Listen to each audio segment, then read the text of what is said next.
اور پھر اللہ نے ان کو فتوحات دی ہیں. تو بھائی اس جنت کے لیے کچھ لالچ پیدا کرو اپنے جسم کے اندر, اپنی باڈی کے اندر, دل میں لالچ پیدا کرو. اگر آپ کو جنت کا شوق نہیں ہے, خوب سمجھ لو, پھر اللہ کو بھی آپ کو جنت دینے کا بالکل بھی شوق نہیں ہے. ہمارے حضرت ایک بات فرمایا کرتے تھے کہ یہ جو لوگ کہتے ہیں نا کہ اللہ کو ہم سے بہت محبت ہے, فرمایا اتنی ہی ہے جتنی آپ کو ہے اللہ سے. ہاں آپ کم کریں گے اللہ زیادہ کر دے گا, لیکن اگر آپ کو نہیں ہے تو اس خوش فہمی میں نہ رہیں کہ اللہ کو پھر آپ سے محبت ہے, وہ مستغنی ہے. تو آپ کے دل میں اگر جنت کی لالچ نہیں ہے, شوق نہیں ہے, تو پھر اللہ کو بھی آپ کو جنت دینے کا کوئی شوق نہیں ہے. تو اللہ نے یہ حسین جنت جس کا بار بار آج بھی تذکرہ آیا, کتنی جگہ قرآن میں, یدخلہم جنات تجری من تحتی, یہ تو آپ لوگ کو عربی نہیں آتی پھر بھی سمجھ میں آتا ہوگا نا, تجری من تحتھا الانہار, تجری من تحتھا الانہار, تجری من تحتھا الانہار. کتنی دفعہ یہ آیات آتی ہیں. میرا پنجاب کا سفر تھا, وہاں لندن سے ایک صاحب آئے ہوئے تھے, مجھے کہنے لگے مفتی صاحب یہ جو اللہ بار بار کہتا ہے نا کہ اس ایسے باغات دوں گا جن کے نیچے نہریں بہتی, حالانکہ دنیا دار سے آدمی تھے, وہ کوئی مولانا ٹائپ کے نہیں تھے. کہتے ہیں میرا دل مچل جاتا ہے جب میں یہ آیتیں سنتا ہوں, میرا دل چاہتا ہے کہ یہ مجھے مل جائے. ایسے دل سے کہہ رہے تھے نا کہ بعض دفعہ انسان ایسے دل کی کیفیت سے کوئی بات کہتا ہے کہ لگتا ہے کہ یہ زبان سے نہیں بلکہ دل سے کہہ رہا ہے. اس کی واقعی یہ کیفیات بن رہی ہیں. مجھے ان کا جملہ بڑا اچھا لگا, کہہ رہے ہیں یار بار بار اللہ جب بھی جنت کہتے ہیں باغ کو, اور صرف باغ کو نہیں کہتے, گھنے باغات کو کہتے ہیں. بار بار قرآن کہہ رہے ہیں یار تھوڑا سا تو سوچ لو, کچھ تو حقیقت ہوگی نا. یہ اللہ الحم سے لے کے والناس تک ہزاروں سینکڑوں بار جنت کا تذکرہ ویسے ہی کر رہے, دینی وینی نہیں ہے ویسے ہی. تو اگر یہ ویسے ہی کر رہا ہے پھر تو پورا قرآن غلط ہے, پھر تو اسلام غلط ہے, پھر تو اللہ کی باتیں غلط ہیں. اور اگر اللہ کہہ رہا ہے لیکن ایک بار نہیں, ہر تھوڑی دیر میں آیت آئے گی, اللہ ان کو جنت میں داخل کرے گا جن کے نیچے نہریں بہتی, اللہ ان کو جنت میں داخل کرے گا جن کے نیچے نہریں بہتی ہیں. تو دل نہیں چاہتا ایک شخص آپ کو آ کے کہے, آفر دے کہ یار تو یہ کام کر لے, میں تجھے ہر مہینے اتنے پیسے دیا کروں گا. ایک بار کہے, دو بار کہے, تین بار, تو مجھے 20,000 روپے دے دے, میں تجھے ہر مہینے 3 لاکھ روپے دوں گا. ایک دفعہ کہے گا, 2 دفعہ کہے گا, 3 دفعہ کہے گا, 4 دفعہ, 5ویں 6ٹھی 7ویں 8ویں 9ویں 10ویں 11ویں دفعہ میں تو آپ کے کان کھڑے ہوں گے نا, یار کہیں صحیح تو نہیں کہہ رہا. یہ آپ تحقیق شروع کر دو گے, یار اگر یہ سچ کہہ رہا ہے تو 20,000 میں 3 لاکھ مل رہے ہیں, تو کون پاگل ہے جو نہیں دے گا. تو بھائی اللہ کہہ رہا ہے, وہ آدمی تو پھر بھی جھوٹا ہو سکتا ہے. اللہ بار بار کہہ رہا ہے, یہ میں صرف قرآن میں نہیں کہہ رہا, قل ما کنت بدعا من الرسل, اے نبی ان سے کہہ دیجئے میں نیا نبی نہیں ہوں کوئی کہ میں اس کائنات میں پہلا بندہ پیدا ہوا ہوں جو جنت کی باتیں کر رہا ہوں. میں پہلا تھوڑی ہوں, مجھ سے پہلے موسیٰ یہ باتیں کر کے گئے ہیں, داؤد یہ باتیں کر کے گئے ہیں, سلیمان یہ باتیں کر کے گئے ہیں, عیسیٰ نے بھی یہی کہا. آج تورات اور انجیل اٹھا کے دیکھو, اتنی تحریف ہو گئی, جنت کا وہی نقشہ نظر آئے گا جو قرآن بیان کر رہا ہے, اس میں تحریف نہیں ہوئی ہے. جہنم کا وہی نقشہ بیان تورات بھی بیان کرے گی جو قرآن بیان کر رہا ہے. قرآن کہہ رہا ہے قل ما کنت بدعا من الرسل, اے نبی ان سے کہہ دیجئے میں کوئی نیا پیغمبر نہیں ہوں, مجھ سے پہلے سارے پیغمبر یہی باتیں کر کے گئے ہیں, تو کیوں ایمان نہیں لے کر آتے اللہ کی باتوں پر. آپ کہو گے کہ اللہ تو دکھا کیوں نہیں دیتا ایک دفعہ ہمیں. بہت مشکل ہے بات سمجھانا میرے بھائی. آپ کے دل میں یہ بات آ رہی ہوگی اللہ ذرا سی جھلک دکھا دے. چلو میں آپ سے کہتا ہوں تھوڑی دیر کے لیے فرض کر لو اللہ ذرا سا جنت سے پردہ ہٹا دے, اللہ بتا دے کہ یہ الفلاحیہ مسجد کے گیٹ ہے نا, اس کے پیچھے میں نے تھوڑی دیر کے لیے جنت سجا دی, ذرا جھانک کے دیکھ لو. اور ہم نے جھانک کے دیکھا تو ہمیں کیا نظر آیا, ہمیں ایک عظیم دنیا نظر آئی. تھوڑی دیر کے لیے فرض کر لے ہم دیکھ لیں تو ہمارا ہوگا کیا پھر ہم پھر بھی اسی طرح ڈھیلے رہیں گے ہم جیسے اب ہیں. تھوڑی دیر کے لیے فرض کر لیں کہ ایک شخص کہتا ہے میں نے ایک ایسا باغ بنایا ہے. لوگ تفریح پہ جاتے ہیں نا, چترال جاتے ہیں تفریح کے لیے, اور وہ کیا ہے چترال میں جو ہائٹ کی جگہ ہے, تو یار داریل, دماغ پہ بھی چشمہ لگنا چاہیے انسان کے, صرف آنکھوں کے لیے نہیں. وہ اسکردو جاتے ہیں, اور سوات مردان جاتے ہیں, کاغان ناران جاتے ہیں. تو جو جا کر آتا ہے اپنے دوستوں کو ایسی لمبی لمبی پھینک کے بتا رہا ہوتا ہے یہ, حالانکہ ہوتا بھی ہے خوبصورت علاقے ہیں, لیکن تھوڑا اور زیادہ کر کے بتا رہا ہوتا, کیونکہ یہ گیا نہیں ہوتا نا اس کو شو مارنے کے لیے. ہم بچپن میں تو ہم ایسا بہت کرتے تھے, ابے بھائی ایسی چیز ہے, ہم تاکہ اس کو نا تھوڑا سا بھرم رہے ہیں اس کے اوپر, اور یہ احساس کمتری میں مرتا چلا جائے کہ میں کیوں نہیں گیا. بچے یہ شو بازی والا کام بہت کرتے ہیں.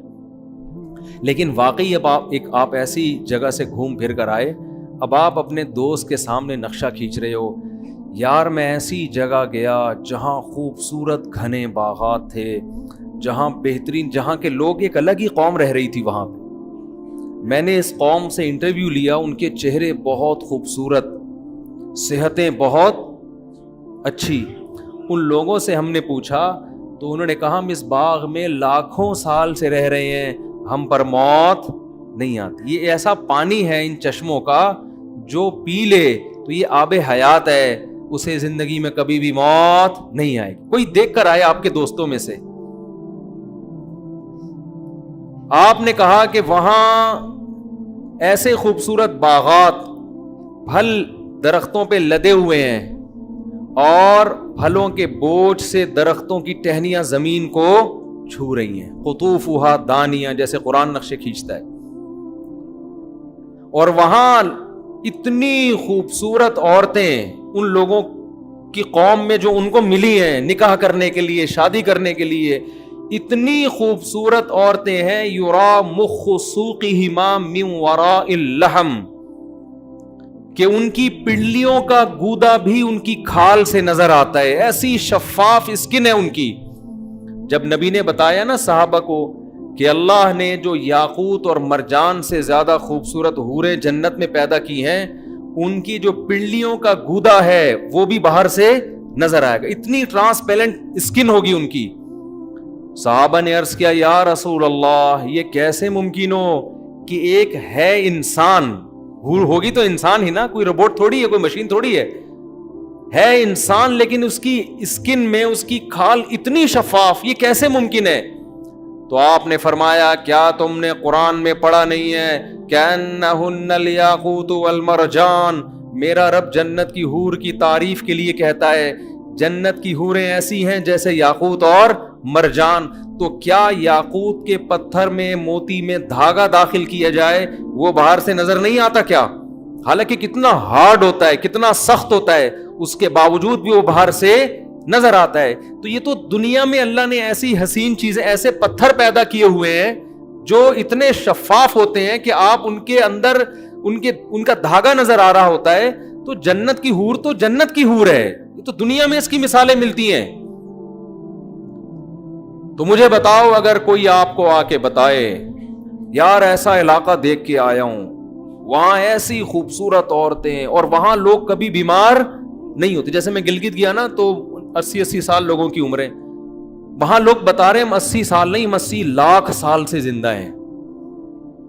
اور یہاں کے بارے میں رپورٹ یہ ہے کہ یہاں کسی کو موت نہیں آتی. یہاں محبت اتنی ہے آپس میں کہ کبھی کسی کا جھگڑا کسی سے نہیں ہوتا. لا يسمعون فیہا لغوا ولا تأثیما, قرآن کہتا ہے کبھی کوئی بیکار بات, کوئی لغو بات, یہاں تو ایک بیان دو, نیچے کمنٹس میں کچھ اچھے اور کچھ اسٹیبلشمنٹ کا پٹھو. اب اسٹیبلشمنٹ کے تانے کیوں دے رہے ہو؟ اب تو اسٹیبلشمنٹ اس کے خلاف ہے بھائی. ہمیں کہتے تھے نا اسٹیبلشمنٹ کے پٹھو ہیں, یہ حکومت کے پٹھو ہیں. اب تو حکومت بھی گئی, اسٹیبلشمنٹ بھی آپ کے ساتھ ہے. اب اگر میں حمایت کر رہا ہوں تو کم از کم اب تو یہ نہ بولو نا کہ اسٹیبلشمنٹ کے پٹھو ہیں. تو آدمی کی کھوپڑی گھومتی ہے نا کہ یار تم کیا کر رہے ہو, کچھ بولنے ہی نہیں دیتے. آپ تبصرہ کرو لیکن غلط بےہودہ الزام تو نہ لگاؤ نا ہمارے اوپر. تو یہاں آدمی کی کھوپڑی گھومتی رہتی ہے اور پتلا ہوتا رہتا ہے. آج مجھے کوئی کہہ رہا تھا آپ اتنے باریک ہوتے جا رہے ہیں.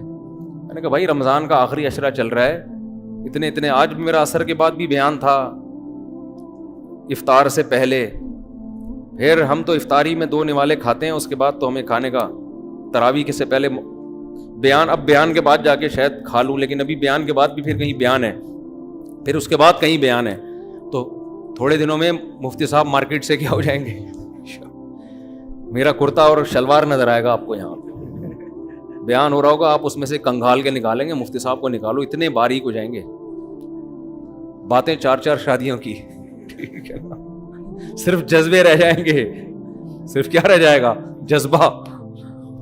تو ابھی میں سوچ رہا ہوں عید کا چاند نظر آ کے تھوڑی ریکوری ہوگی انشاءاللہ, بیلنس ڈلوائیں گے نا اپنے اندر, ابھی تو بیلنس سارا آہستہ آہستہ کیا ہو رہا ہے, ختم ہو رہا ہے, تو بیلنس عید کے بعد تھوڑا ناغے کریں گے بیانات کے, ہو سکتا ہے کہیں آؤٹنگ پہ نکل جائیں, کہیں کھا پی لیں جا کے کہیں کچھ, تو لیکن آدمی ہلکا پھلکا ہی اچھا لگتا ہے, جتنا دبلا ہوتا ہے نا آدمی, دیکھنے میں کمزور لگ رہا ہوتا ہے, حقیقت میں وہ اور صحیح ہو رہا ہوتا ہے. میرے تو رمضان میں زیادہ صحیح رہتا ہے آدمی, جتنا کم کھاؤ, روٹی تو کھاؤ ہی نہیں رمضان میں, لیمن کا جوس پیتے رہو بیٹھ کے, اس پہ فٹ رہو گے, اس پہ سیٹ ہو جاؤ, ایسا فٹ فاٹ ہو جاتا ہے نا آدمی, ہلکا پھلکا, صحت ٹائٹ ہو جاتی ہے. خیر, تو میں آپ سے عرض کر رہا تھا کہ یہاں ہم الٹی باتیں سنتے رہتے ہیں, دماغ پکتا رہتا ہے, ٹینشن میں جاتے رہتے ہیں.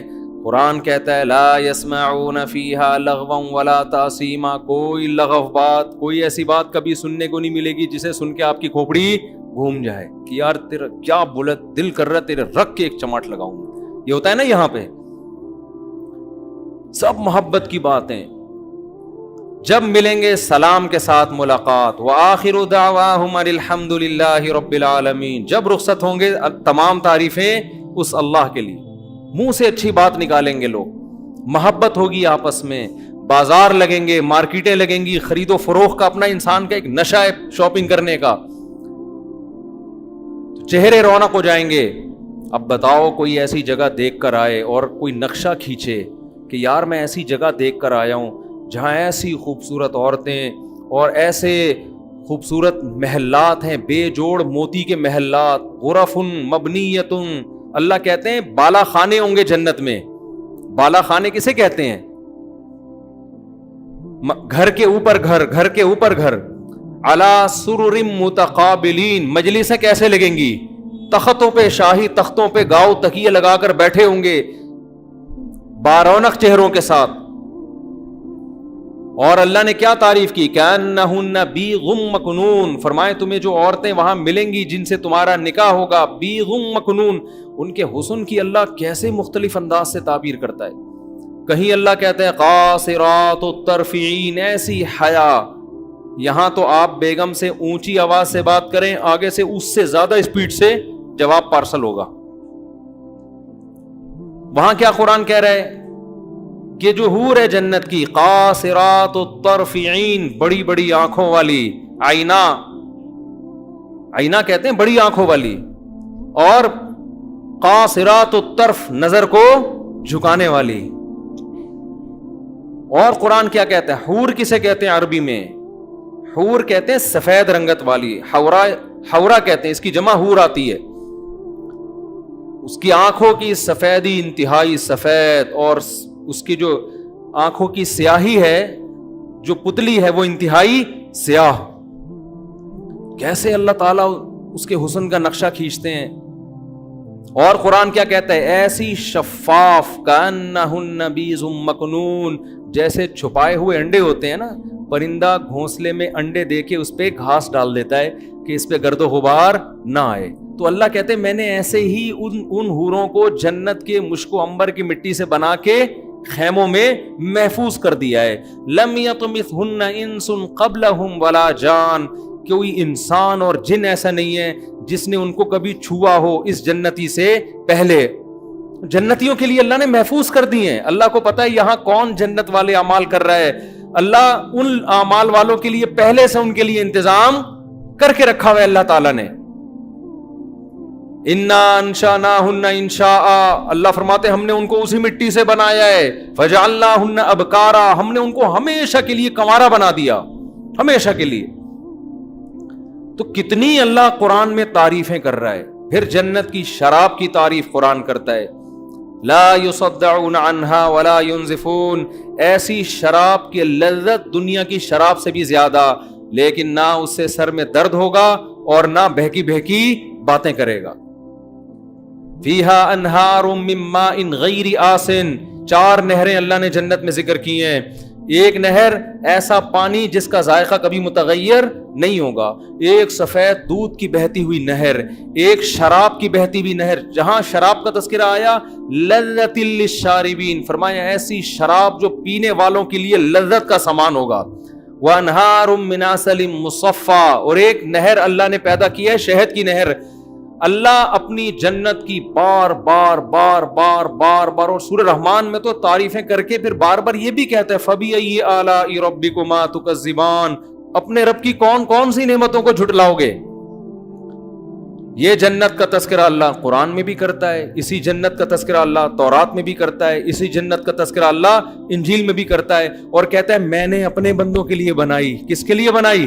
اپنے بندوں کے لیے بنائی. تو اللہ بار بار کہہ رہے ہیں میں نے اپنے بندوں کے لیے جنت بنائی، میں نے اپنے بندوں کے لیے جنت بنائی. انکا لا تجوع فیہا ولا تعرا، نہ بھوک کی تکلیف ہوگی اور نہ لباس کی پریشانی ہوگی. جنت میں جو کھانا کھائیں گے بھوک کی تکلیف کے بغیر، صرف لذت کے لیے ہوگا وہ کھانا. کیسی اللہ نے نعمتیں بیان کی. وَلَحْمِ طَيْرٍ مِّمَّا يَشْتَهُونَ، جس پرندے کا گوشت کھانے کا دل چاہے گا وہ کھاؤ گے. سورہ دہر اٹھا کے دیکھیں، اللہ فرماتے ہیں اِذَا رَأَيْتَهُمْ حَسِبْتَهُمْ لُؤْلُؤًا مَّنْثُورًا، خوبصورت بچے خدمت کے لیے، اتنی بڑی تعداد میں آپ کی خدمت کے لیے، حالانکہ وہاں خدمت کی ضرورت نہیں ہے، لیکن اللہ نے آپ کی انٹرٹینمنٹ کے لیے کہ انسان کو نا مزہ آتا ہے کسی سے خدمت لیتے ہوئے، آرڈر چلاتے ہوئے، ابے یہ لے آ جا کے. آپ نے دیکھا نا وہ مکینک کیسے کام لیتے، چھوٹے پانا لے کر آ، چل چھوٹے وہاں سے ٹائر اٹھا کے لا. وہ چھوٹا گنجا ہوتا ہے، اس کے چپت بھی پڑتی رہتی ہے سر پہ اور اس کو ٹنڈ بھی کروا کے رکھتے ہیں. اکثر میں نے دیکھا ہے وہ بچے جو کام کر رہے ہیں نا وہ گنجے ہوتے ہیں، ان کو میں کہتا ہوں بال تو رکھو، کم از کم چپت لگے گی، تھوڑی تکلیف کم ہوگی اس سے. یہ انسان کی ہے کہ بھئی وہ چودراہٹ چاہتا ہے. تو قرآن کہتا ہے ایسے پیارے خوبصورت بچے خدمت کے لیے ان کا قرآن نے نقشہ کھینچا ہے. اذا رأیتہم حسبتہم لؤلؤا منثورا، جب تم ان کو دیکھو گے ایسے لگے گا موتی ہیں بکھرے ہوئے. جیسے تسبیح خوبصورت دانوں والی ٹوٹتی ہے اور کیسے موتی بکھر جاتے ہیں، ایسے وہ خوبصورت بچے جنت کے اندر بکھرے ہوئے ہوں گے. ایک روایت میں آتا ہے جو جنت اپنی آنکھوں سے دیکھ لے اس کو دنیا جہنم لگے گی. یہ جو دنیا ہم جہاں بیٹھے ہوئے ہیں نا، جیسے جو لوگ امریکہ یورپ سے آتے ہیں نا، کراچی آتے ہیں، گلی میں آتے ہیں. کل ایک صاحب مجھے کہنے لگے کہ میں کینیڈا جا رہا ہوں، 5 سال بعد میرا ارادہ ہے واپس پھر یہیں اسٹے کروں گا، میں بس 5 سال میں اتنا کما لوں گا پھر یہیں آؤں گا. میں نے کہا 5 سال کے بعد آپ یہاں آؤ گے مگر آپ کا یہاں دل نہیں لگے گا، کیونکہ آپ نے کینیڈا دیکھ لیا ہوگا، آپ کو یہاں گٹر کے ڈھکن ہضم ہی نہیں ہوں گے آپ کو یہاں، پھر یہاں ٹریفک، پھر گاڑیاں. تو میں نے کہا یا تو جاؤ نہیں، اسی گندگی میں گزارا کرو، کیونکہ اس گندگی میں بہت سی اچھائیاں بھی ہیں، مذہب محفوظ ہے یہاں پہ، سستائی ہے وغیرہ وغیرہ. بھی میں اس ٹاپک پہ نہیں جاتا، بہت سی خوبیاں ہیں. تو یہ گٹر کے ڈھکن وکن برداشت کر لو، آپ کا امیون سسٹم اتنا اچھا ہو جائے گا یہاں پہ رہ کے کہ کسی دن گٹر میں گر بھی گئے نا تو اگلے گٹر سے نکلو گے زندہ سلامت. ایسا سسٹم ہو جاتا ہے یہاں پہ، وہاں سے نکلنا بھی ضروری نہیں ہے. اگر آپ چلتے چلتے اگلے ڈھکن اور اگلے سے نکل جاؤ گے کیونکہ ڈھکن وہاں بھی نہیں ہوگا، یعنی یہ بھی ٹینشن نہیں ہے کہ میں یہاں سے آگے چلا گیا، پیچھے سے پانی کا پریشر آیا، نکلوں گا کہاں سے، کوئی بات نہیں، اگلے ڈھکن سے نکل جاؤ آپ. تو روایت میں آتا ہے کہ کوئی یہاں آ کے کوئی جنت میں یہاں آ کے دیکھ لے نا تو اسے یہ کیا لگے گی دنیا جہنم.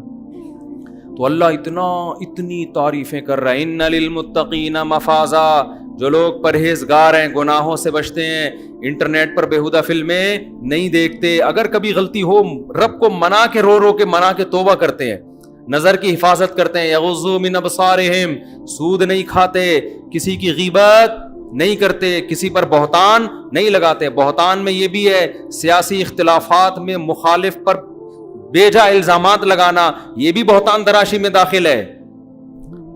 آپ کسی سیاسی جماعت میں بغیر دلیل کے اپنے لیڈر کے کہنے پہ دوسرے کے لیڈر کو برا کہنا شروع کر دیں. یہ کوئی دلیل نہیں ہے کہ میرے قائد نے بولا تھا کہ ایسا ہے تو آپ نے بھی بول دیا ویسا ہے. آپ کے قائد کی کیا دلیل ہے آپ کے؟ وہ تو اپوزیشن میں وہ تو بولیں گے ایسا ہے. قرآن بار بار کہتا ہے کسی پر بہتان نہیں لگاتے جب تک کوئی یقینی دلیل نہ ہو. کسی پر بہتان نہیں لگاتے, غیبت نہیں کرتے, رشتہ داری کو جوڑتے ہیں. او بھائی تمہیں دنیا ایسا انعام نہیں دے سکتی.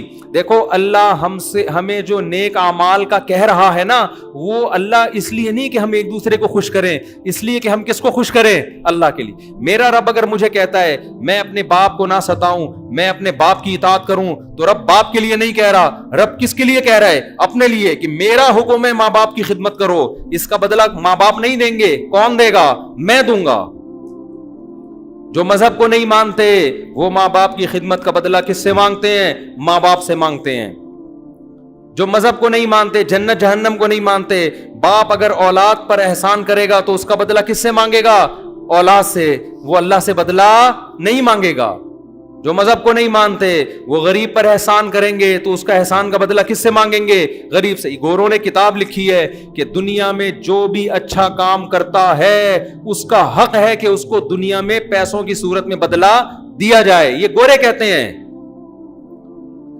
ہر شخص کو اس کا کوئی بھی کچھ بھی کر رہا ہو اس کی قیمت ہوتی ہے.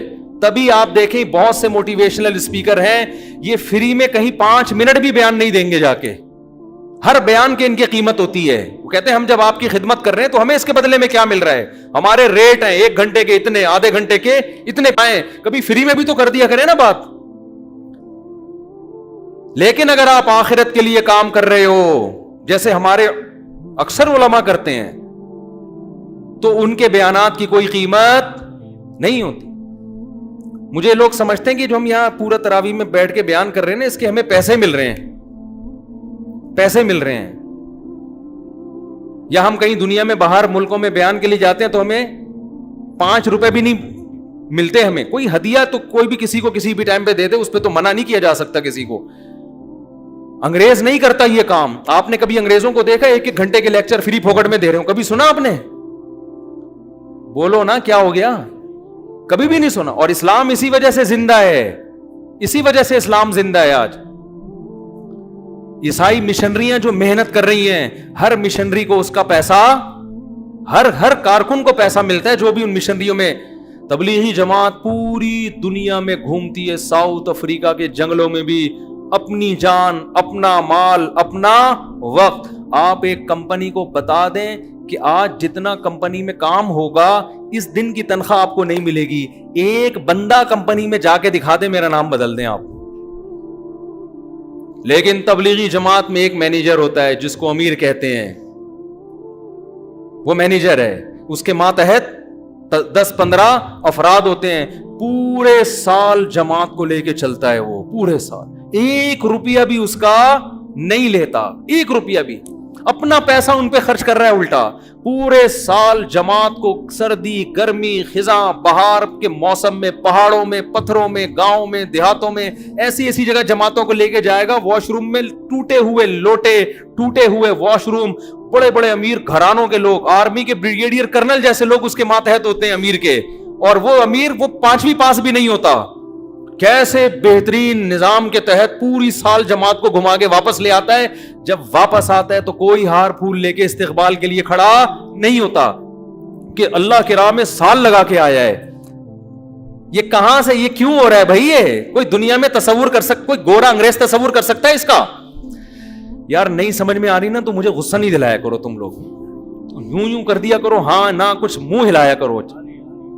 میں تو کب سے بیان کر رہا ہوں, میں عصر کے بعد میں میرا گلا بیٹھا ہوا, پھر تراویح پڑھائی میں نے, اور افطاری میں نے ایک ان سے بولا تھا, کسی سے, ان سے تو نہیں بولے گا مجھ سے, کسی سے میں نے بولا تھا کہ نیمبو کا شربت پلا دو اللہ کا واسطہ. وہ بغیر چینی کے نیمبو ڈال کے لے آیا. اس میں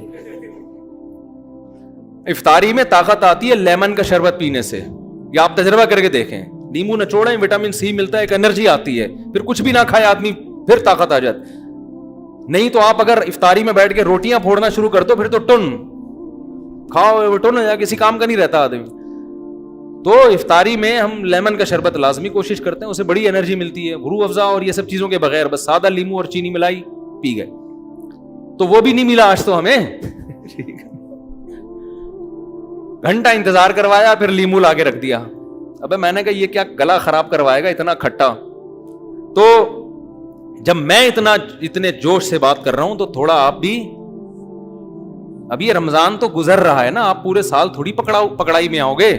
پورے سال تو مارکیٹ سے آپ نے ہونا ہے شارٹ, اور اس کے بعد ایک دن موت کا وقت میرا بھی آئے گا اور میرے بھائی آپ کا بھی ہے. ہم افسوس کر رہے ہوں گے, میں بھی افسوس, اللہ بچائے ایسے وقت میں افسوس سے. ہمیں اللہ کرے کچھ ایسا کر لیں کہ اس وقت میں ہم خوش ہوں. ہمارے حضرت کے والد صاحب کا جب انتقال ہونے لگا خوش تھے, وہ خوش تھے, بہت زور زور سے اشعار پڑھ رہے تھے اللہ کی محبت میں کہ اللہ سے ملاقات ہونے والی ہے. جس آدمی نے زندگی میں قربانیاں دی ہوں موت بڑی اچھی ہوتی ہے اس کی, خوش خوش دنیا سے جاتا ہے. اور جس آدمی نے زندگی میں برائیاں کی ہوں موت بڑی بھیانک ہوتی ہے اس کی, وہ کبھی بھی دنیا سے خوش نہیں جا رہا, افسوس کر رہا ہوتا ہے کہ میں کیوں, میری عیاشی ختم ہو رہی ہے. تو اس لیے تھوڑا سا جوش دکھا لیں. ویسے بھی یہ سارا سلسلہ بھی 1 سال تک کے لیے, پھر اتوار کو ہمارا بیان ہوا کرے گا, وہ تو الگ موضوعات ہوتے ہیں. تو میرے بھائی مجھے ایک بات بتاؤ کہ اتنی اللہ جنت کی باتیں کر رہا ہے, اللہ کہتا ہے, میں بات کیا چل رہی تھی, ہاں, تو یہ موٹیویشن تبلیغ جماعت کو کہاں سے ملتی ہے بھائی؟ یہ اس لیے کہ کس کے لیے کر رہے ہیں, اللہ کے لیے. اس کا بدلہ کون دے گا؟ اللہ. تو میں اپنے باپ کی اگر خدمت کرتا ہوں کس کے لیے؟ اللہ کے لیے. ماں کی خدمت کرتا ہوں کس کے لیے؟ اللہ کے لیے. میں اگر رشتہ دار, میں سے مراد ہم سب, میں اگر رشتہ داری جوڑتا ہوں کس کے لیے؟ اللہ کے لیے. ہمیں کسی سے کوئی غرض نہیں ہے, ہم اللہ کے لیے کریں گے جو کریں گے. اپنا مال خرچ کرو ان پہ, اپنی جان خرچ کرو لوگوں پہ, اس کا نتیجہ کیا نکلے گا؟ اللہ قرآن میں آپ کو تسلیاں دے رہا ہے, اور اللہ کہہ رہا ہے کہ میں صرف قرآن میں تسلیاں نہیں دے رہا, جو میرے لیے قربانیاں دے گا نا, تتنزل علیہم الملائکہ, اس کے دل پہ فرشتے نازل ہو کے بھی اس کو تسلیاں دیں گے. اللہ تخافوا ولا تحزنوا, خوف مت کرو, غم نہ کرو.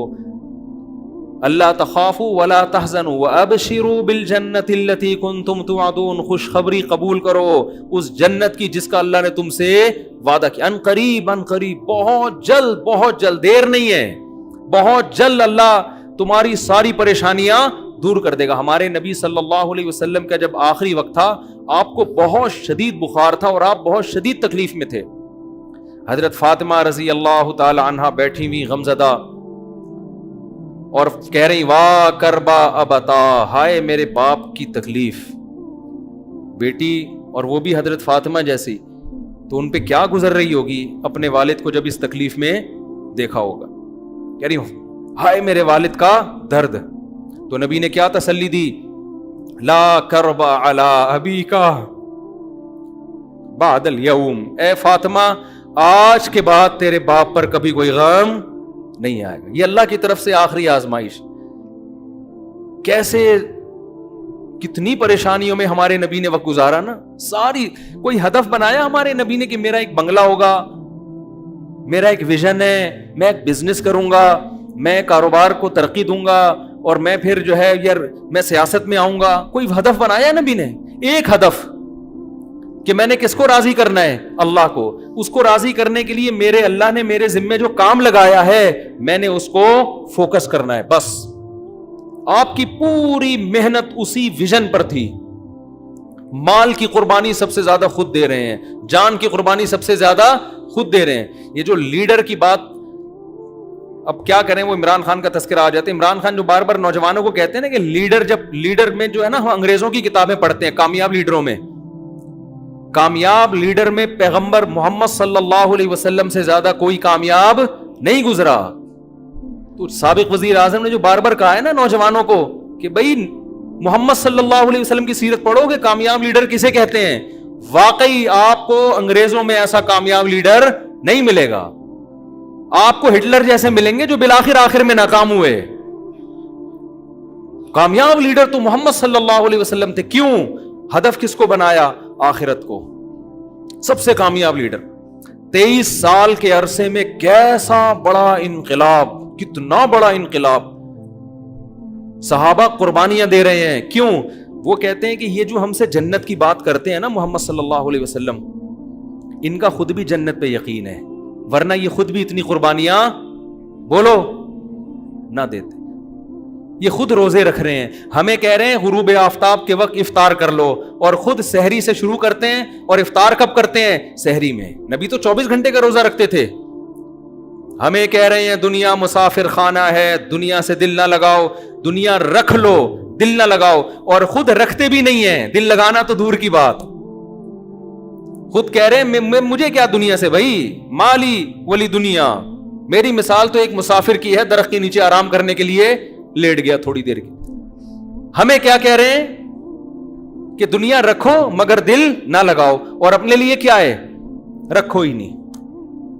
بالکل کوئی الزام لگا ہی نہ سکے آپ صلی اللہ علیہ وسلم کے اوپر. ابو طلحہ انصاری پورا باغ لے کر آئے نبی صلی اللہ علیہ وسلم کی خدمت میں. یا رسول اللہ، اللہ نے کہا صدقہ کرو. کس کو دوں یہ باغ؟ فرمایا اپنے چچا زاد بھائیوں کو دو. تو رشتہ داری جوڑنے کا حکم بھی دیا اور رشتہ داری جوڑنا سکھایا بھی آپ صلی اللہ علیہ وسلم نے. آپ یہ بھی کہہ سکتے تھے مجھے دے دو. نبی کو صدقہ کرنے کا سب سے زیادہ ثواب ہے. آج پیر اپنے فضائل خود ہی بتا رہا ہوتا ہے بعض دفعہ مریدوں کو کہ پیر کو ہدیہ دینے میں اتنا ثواب ہے کہ پوچھو ہی نہیں. بس میں کسی پیر پہ بدگمان نہیں ہو رہا، اگر کوئی پیر صاحب بتا رہے ہیں، ہو سکتا ان کی نیتوں پہ شبہ نہ کریں، ہو سکتا ہے واقعی آپ کو ترغیب انسان کا بچہ بنانے کے لیے کر رہے ہوں، لیکن بہت سے زیادہ تر تو 2 نمبر ہی ہو رہی ہے. ایک صاحب نے مجھے بتایا، میرے پیر صاحب مجھے کہتے ہیں یار کبھی تمہاری جیب سے ایک دھیلا بھی ہدیہ کا نکلتا ہوا نہیں دیکھا میں نے، کبھی تو کچھ دے دیا کرو اپنے پیر صاحب کو. میں نے کہا یہ پیر تمہاری کیا تربیت کرے گا جو خود ہی بھیک مانگ رہا ہے تم سے.